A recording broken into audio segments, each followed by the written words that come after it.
Good morning. मैं लोकेंद्र कुमार आज आपको बेसिक इलेक्ट्रिकल इंजीनियरिंग के यूनिट 1 पढ़ाऊंगा।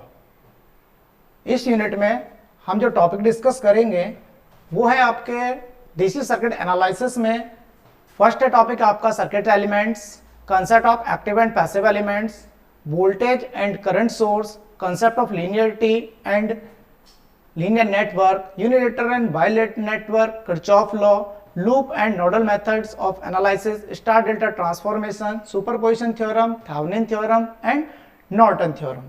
जो यूनिट नंबर 1 में इंपॉर्टेंट टॉपिक हैं वो इस यूनिट में हम डिस्कस करेंगे। सबसे पहले जो आपका पेपर है वो आपका 3 सेक्शन में डिवाइड होता है। सेक्शन ए जिसमें आपके 2 नंबर के 10 क्वेश्चन पूछे जाते हैं जिनका जवाब हमें शॉर्ट आंसर के रूप में देना होता है, और जो सेक्शन बी है वहां आपके 5 क्वेश्चंस आते हैं जिसमें से आपको 3 क्वेश्चन करने होते हैं।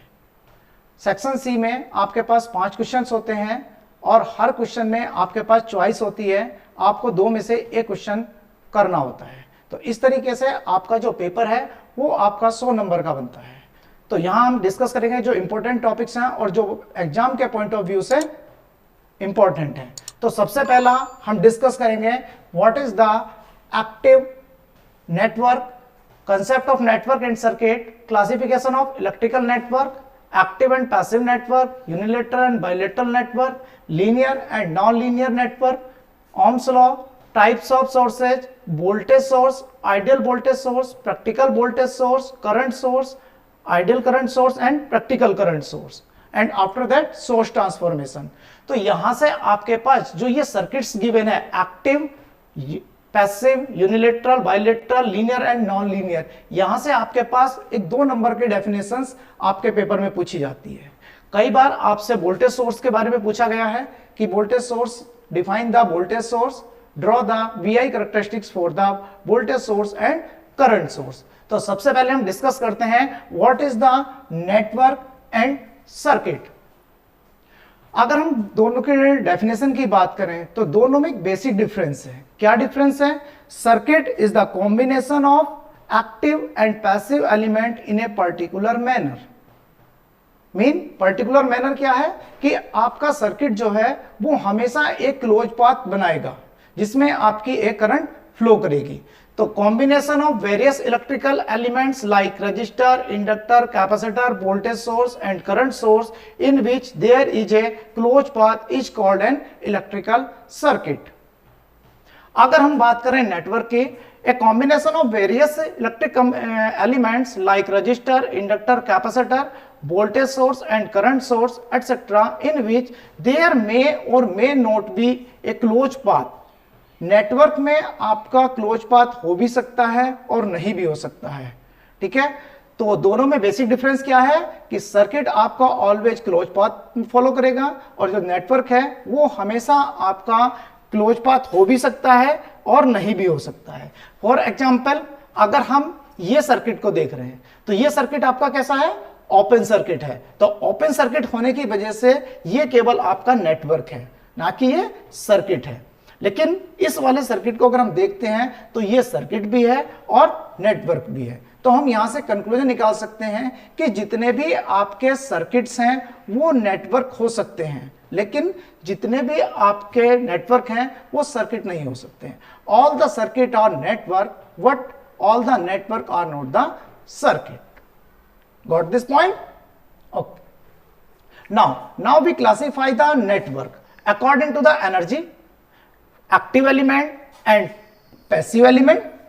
Second, based on the direction, unilateral and bilateral, and based on the linearity and based on the linearity, that is the linear circuit and non-linear. So first we take the active element. Active element कौन से होते हैं और active network कौन से होते हैं? तो active element are those element which deliver the energy in the circuit। वो एलिमेंट जो सर्किट के अंदर एनर्जी को डिलीवर करते हैं that is known as the active element. For example voltage source, current source, battery, generator, transistor are the example of active network. Now the passive element which can use the energy in the circuit and deliver it into the another form.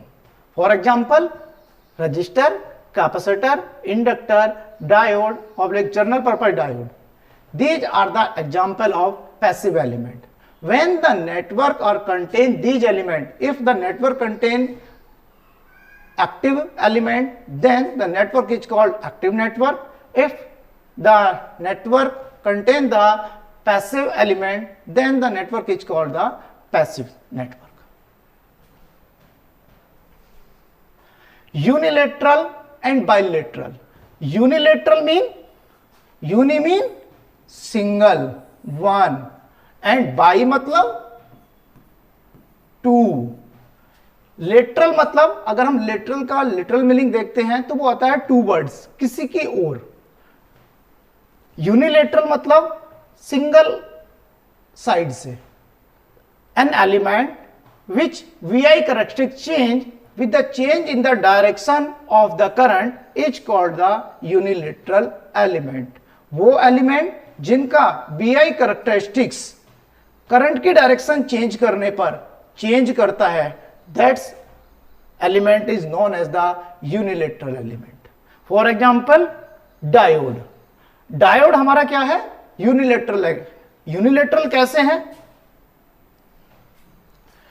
अगर हम diode के positive terminal पे positive supply apply करते हैं और negative terminal पे negative terminal से connect करते हैं तो डायोड क्या होगा? आपका फॉरवर्ड बायस में होगा. फॉरवर्ड बायस में होगा तो क्या होगा? इस कंडीशन में जो डायोड है वो आपका वेरी लेस रेजिस्टेंस ऑफर करेगा करंट के लिए, mean like as the short circuit behave करेगा और करंट आपकी फ्लो कर जाएगी इस एलिमेंट से. लेकिन अगर हम करंट की डायरेक्शन को रिवर्स कर दें, रिवर्स कैसे करेंगे? हमने पोलैरिटी को चेंज कर दिया वोल्टेज की.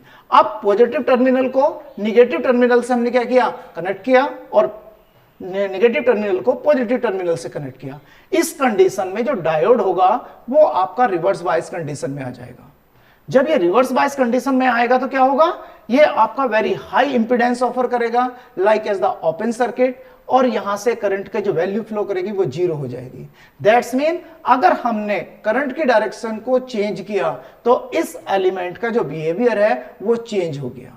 That's mean this element is known as the unilateral element.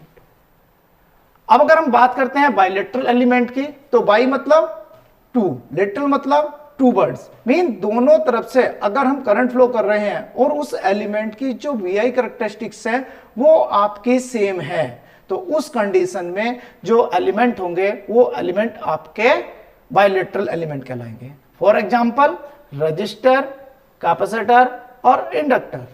These are the example of bilateral element. अब अगर हम बात करें बाइलेटरल एलिमेंट की, तो मैं यहां सर्किट रेजिस्टेंस ड्रॉ करता हूं. This resistance I apply this polarity, then a current will flow I. If we change the polarity of this battery, then a current I will flow from this direction. Then if we draw the VI characteristic for this element, the characteristic will be the same. There is no changes in the characteristics of VI for this element. That is the bilateral element. This is so. If we draw the VI characteristic, this is the straight line. Now, अब हम जो हमारे network हैं वो अगर हम linearity की base पे अपने क्लासिफाई करें तो हमारे पास टू टाइप्स के एलिमेंट्स आएंगे. That is the linear element and non linear element. Linear element कौन से होंगे? Linear elements are those element which follow the Ohm's law. और अगर हम कहें ओम्स लॉ को जो फॉलो करते हैं वो आपके लीनियर एलिमेंट होंगे. इसके साथ साथ अगर हम कहें कि जो आपका एलिमेंट है अगर वो आपका सुपरपोजिशन एंड होमोजेनिटी के प्रिंसिपल को फॉलो करता है तो वो ओम्स लॉ होगा, वो आपका लीनियर एलिमेंट होंगे. क्या होंगे? Linear element. तो linear element are those element which follow the principle of superposition and homogeneity. For the example, resistor, inductor and capacitor are the example of linear element, and non-linear element, an element which does not follow the principle of superposition and homogeneity.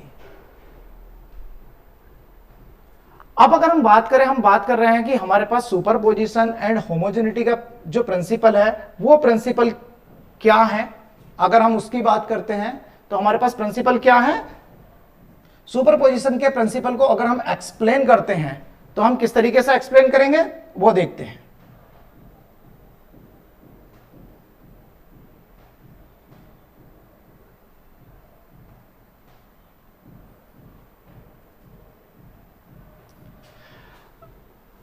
अगर हमारे पास कोई system है, उसको हमने एक input दिया है और उसके रेस्पेक्ट में कोई आउटपुट आपका जनरेट हुआ है। सपोज कीजिए हमारे पास कोई ए इनपुट है और हमने किसी सिस्टम को अप्लाई किया है, वो आपका बी आउटपुट डेवलप कर रहा है। फिर अगर हमने किसी इनपुट को सी दिया है और वो आपका आउटपुट डी जनरेट करता है। ठीक है, अगर हम क्या करें, हमारे पास एक एडर है जिसके थ्रू हमने ए और सी दिया है, और ये अगर हमने किसी सिस्टम को अप्लाई किया है, ये कोई सिस्टम है, तो यहां से जो आपका आउटपुट मिलेगा वो बी प्लस डी मिलेगा। अगर ये एडर के साथ साथ सब्ट्रैक्टर भी है तो यहां से जो आउटपुट मिलेगा वो प्लस माइनस होके मिलेगा। This is called the superposition principle. अगर हम बात करें होमोजेनिटी की प्रिंसिपल की, तो होमोजेनिटी प्रिंसिपल क्या कहता है कि अगर हम इनपुट को किसी पर्टिकुलर फैक्टर के से स्केल करते हैं तो जो आउटपुट है वो भी आपका क्या होगा, के फैक्टर से स्केल हो जाएगा। अगर आपका सिस्टम सुपरपोजिशन एंड होमोजेनिटी के प्रिंसिपल को फॉलो करता है तो क्या होगा, वो आपका लीनियर एलिमेंट होगा, अदरवाइज दैट इज आपका नॉन लीनियर। लीनियर जो सिस्टम है वो हमेशा आपके पास y equal to M X system को फॉलो करेंगे, और जो नॉन लीनियर एलिमेंट होंगे वो आपके y M X plus C, that is the non linear, this is linear system. Clear? चलिए अब हम नेक्स्ट पॉइंट की तरफ चलते हैं। अब अगर हम टाइप ऑफ सोर्सेज को करें, एक क्वेश्चन यहां से आपके पेपर में पूछने की काफी ज्यादा चांसेस रहते हैं कि वो कई बार आपसे पूछ लेता है कि differentiate between the voltage source और करंट सोर्स, या कई बार वो आपसे कहता है कि draw the VI characteristic for the practical voltage source और आइडियल वोल्टेज सोर्स, या आपका करंट सोर्स से पूछ लेता है। तो अब हम एक्सप्लेन करते हैं कि आपके पास जो सोर्सेज हैं वो आपके पास कौन कौन से सोर्सेज हैं।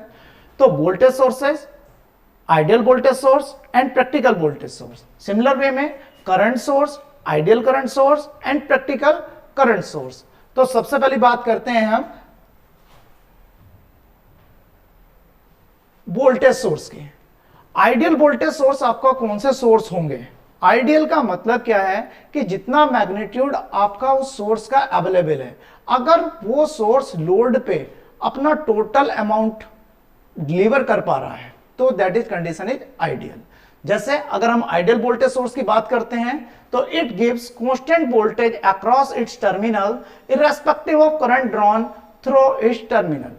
आपके पास कोई सोर्स है, उसको आपने किसी लोड से कनेक्ट किया है और लोड के अक्रॉस अगर हम वोल्टेज मेजर कर रहे हैं और वो जो वोल्टेज है वो अगर सोर्स के मैग्नीट्यूड के इक्वल है, that condition is known as the ideal condition. तो यहां हम कह सकते हैं कि आपका जो लोड वोल्टेज है दैट इज, अगर हम VL की बात करते हैं और वो सोर्स वोल्टेज के इक्वल हो जाए, वो कब होगा?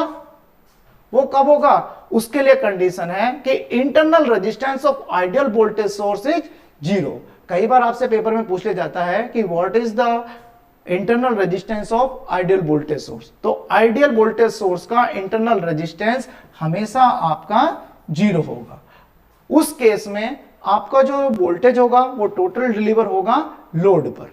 लेकिन अगर हम प्रैक्टिकल वोल्टेज सोर्स की बात करते हैं तो ये लोड पे जो कांस्टेंट वोल्टेज हम डिलीवर की बात कर रहे थे आइडियल के केस में, वो आपका कांस्टेंट मैग्नीट्यूड डिलीवर नहीं होता है। क्यों? क्योंकि प्रैक्टिकल वोल्टेज सोर्स में आपके सोर्स का इंटरनल रेजिस्टेंस कुछ ना कुछ होगा। अब अगर हम बात करें आइडियल वोल्टेज सोर्स को, तो आइडियल वोल्टेज सोर्स को जो मैं रिप्रेजेंट करता हूं, that is this is ideal DC source. अब अगर मैं प्रैक्टिकल वोल्टेज सोर्स को रिप्रेजेंट करूंगा तो क्या होगा, इस सोर्स के साथ इसका कुछ इंटरनल रेजिस्टेंस आपके सर्किट में ऐड हो जाएगा। ठीक है। अब अगर हम देखते हैं कि अगर हम VI करैक्टरिस्टिक ड्रॉ करते हैं तो ये हमारे पास क्या है, प्रैक्टिकल वोल्टेज सोर्स है। प्रैक्टिकल वोल्टेज सोर्स में हमने सोर्स VS लिया है और जो रेजिस्टेंस लिया है दैट इज द R। अब अगर यहां करंट I फ्लो कर रही है और ये आपका लोड के अक्रॉस वोल्टेज है दैट इज द VT, तो VT की जो वैल्यू होगी दैट इज इक्वल टू क्या होगी, VS minus IL into RS। ये IL कौन सी करंट थी, ये करंट थी। ठीक है जी। अब ये जो VT का मैग्नीट्यूड है ये डिपेंड किस पे कर रहा है, इस IL के मैग्नीट्यूड पे। इसका मतलब जैसे जैसे IL की वैल्यू चेंज होगी VT का मैग्नीट्यूड डिक्रीज करेगा।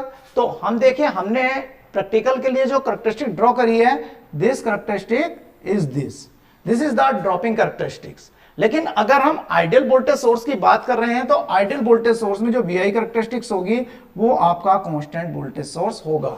उस कंडीशन में आपके पास VT इक्वल टू VS होगा। सिमिलर तरीके से अगर हम बात करते हैं आइडियल करंट सोर्स और प्रैक्टिकल करंट सोर्स की, तो आइडियल करंट सोर्स क्या होगा, आइडियल करंट सोर्स वो करंट सोर्स होगा जो लोड पे आपका कांस्टेंट अमाउंट की करंट को डिलीवर करेगा। मीन लोड के अक्रॉस कितना वोल्टेज डेवलप हो रहा है उस बात से कोई मतलब नहीं है। आपकी जो कांस्टेंट लोड करंट होगी वो सोर्स करंट के इक्वल होगी। अगर ये कंडीशन है तब आपका सोर्स जो कहलाएगा वो आइडियल कहलाएगा। और आइडियल सोर्स होने के लिए सोर्स का इंटरनल रेजिस्टेंस जो होगा दैट इज द इनफाइनाइट। कई बार आपसे पूछा जाता है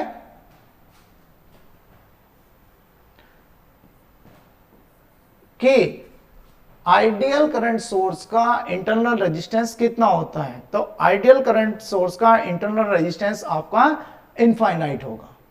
प्रैक्टिकल करंट सोर्स के बारे में अगर हम कहें तो प्रैक्टिकल करंट सोर्स में जो लोड के अक्रॉस आपकी करंट फ्लो करेगी वो डिपेंड करेगी कि लोड पे आपका वोल्टेज कितना डेवलप हो रहा है, उसके मैग्नीट्यूड पे।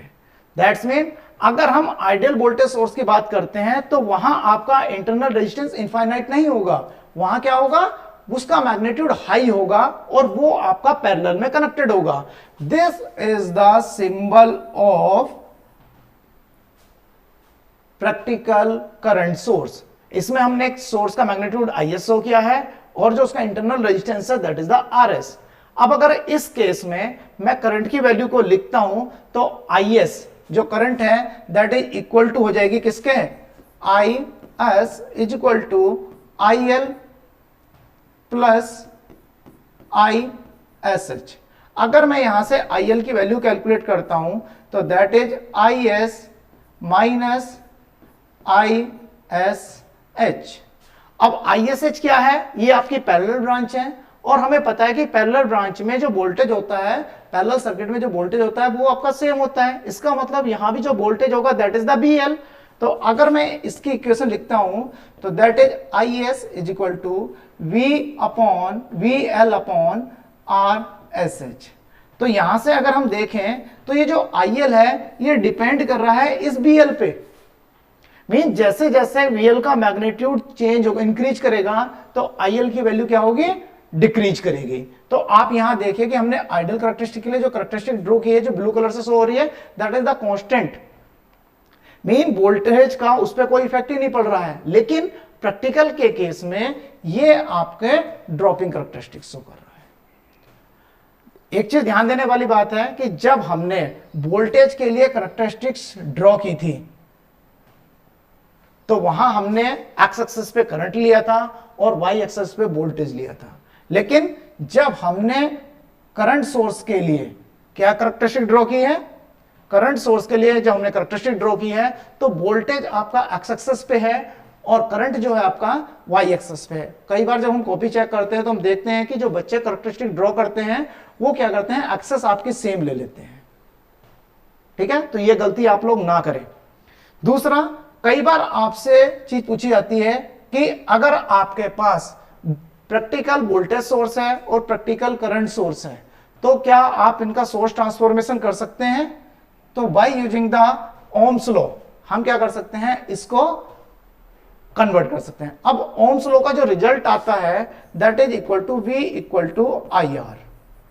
यहां से अगर हम I की बात करें तो that is equal to V upon R। अभी हमने पढ़ा कि प्रैक्टिकल वोल्टेज सोर्स कौन सा सोर्स होगा, वो सोर्स होगा जिसमें वोल्टेज सोर्स के साथ इंटरनल रेजिस्टेंस सीरीज में कनेक्टेड होगा। और प्रैक्टिकल वोल्टेज सोर्स कौन सा होगा, प्रैक्टिकल वोल्टेज सोर्स आपका वो सोर्स होगा जिसमें आपके सोर्स के साथ इंटरनल रेजिस्टेंस पैरेलल में कनेक्ट होगा। अब अगर किसी सोर्स का मुझे मैग्नीट्यूड गिवन है और उसका इंटरनल रेजिस्टेंस गिवन है और मुझसे कहा जाए कि आप इस प्रैक्टिकल वोल्टेज सोर्स को करंट सोर्स में कन्वर्ट कीजिए, तो हम कैसे करेंगे? हमें वोल्टेज पता है, हमने एक एग्जांपल लिया है जिसमें वोल्टेज हमने 10 वोल्ट लिया है और जो करंट रेजिस्टेंस है वो आपका 2 ओम है। अब अगर मुझे करंट फाइंड आउट करनी है तो मुझे पता है कि वोल्टेज को अगर मैं रेजिस्टेंस से डिवाइड कर दूं तो मुझे क्या मिलेगा, करंट मिल जाएगी। तो यहां 10 वोल्टेज था, 2 आपका that is the 5, that is the 5, ये आ गया 5 एम्पियर। अब हमने 5 एम्पियर जो हमारा प्रैक्टिकल करंट सोर्स का सर्किट डायग्राम था उसको बनाया और करंट सोर्स का मैग्नीट्यूड लिख दिया हमने 5। जो रेजिस्टेंस आपका यहां सीरीज में कनेक्टेड था वही रेजिस्टेंस यहां आपका पैरेलल में आ जाएगा। अब अगर आपको करंट सोर्स को वोल्टेज सोर्स में कन्वर्ट करना है तब आप कैसे करेंगे? तो यहां आपको करंट सोर्स का मैग्नीट्यूड गिवन होगा, यहां आपका रेजिस्टेंस गिवन होगा। जब आपको वोल्टेज सोर्स कैलकुलेट करना होगा तो आपको ओम्स लॉ का रिजल्ट फिर से यूज करना होगा, V equal to I into R। तो I कितना हो गया, आपको सपोज का एग्जाम्पल में दिया हुआ है 5, रेजिस्टेंस की वैल्यू दी हुई है 5, that is equal to 25 volt. तो आपके पास कितना हो जाएगा, 25 वोल्ट। जो रेजिस्टेंस आपका यहां पैरेलल में था वही आपका सीरीज में आ जाएगा। तो इस तरीके की ट्रांसफॉर्मेशन को हम बोलते हैं सोर्स ट्रांसफॉर्मेशन, जिसमें हम वोल्टेज सोर्स को करंट सोर्स में और करंट सोर्स को वोल्टेज सोर्स में ट्रांसफॉर्म करते हैं। ये ट्रांसफॉर्मेशन जब हम न्यूमेरिकल्स करेंगे वहां यूज करते हैं। क्यों? क्योंकि कई बार ट्रांसफॉर्मेशन यूज करने से हमारे सर्किट क्या होते हैं, बहुत ज्यादा सिंपल हो जाते हैं। ठीक है, चलिए